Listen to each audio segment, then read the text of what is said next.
তো বর্তমানে আসলে অনলাইনে দেখছি অনেকেই আঙুরের গাছ লাগাচ্ছে এবং তাই থেকে নাকি আসলে অনেক মিষ্টি আঙুর হচ্ছে। এটা দেখে আমিও আর নিজেকে সামলাতে পারলাম না। অনলাইন থেকে অর্ডার করে দিলাম আজ থেকে ৩ দিন আগে। তো আজকে সকালবেলা কুরিয়ার থেকে আসলে কল এসেছে যে আমার চারাগুলো চলে এসছে। তো এখন যাব সেই চারাগুলো নিয়ে আসতে। তো ছোট ভাই ওমরকে নিয়ে দৈবঘাটি থেকে রওনা দিলাম এবং কিছুক্ষণের মধ্যে আমরা কালিকাবাড়ি চলে আসলাম। তো আসলে আমাদেরকে যেতে হবে মোরালগঞ্জ ফেরিঘাটের ওইখানে যেহেতু কুরিয়ারের অফিস। দেখতে দেখতে আমরা কিন্তু চলে এসেছি। আমাদের সেই কাঙ্ক্ষিত চারা দিল, আপনারা এখন দেখতে পাচ্ছেন। তো চারাগুলো নিয়ে বাসায় আসলাম এবং আগে থেকেই আমি আসলে চারাগুলো লাগানোর জন্য বালতি রেডি রেখেছিলাম তলা ফুটো করে।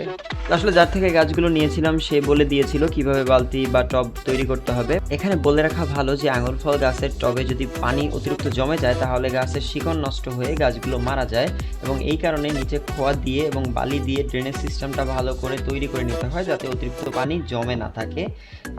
এবং ভাই বলেছিল আসলে বেলে দোআঁশ মাটির সাথে 50% আসলে গোবর সার বা কম্পোস্ট সার যেটাকে বলে ওইটা দিয়ে গাছ লাগাতে।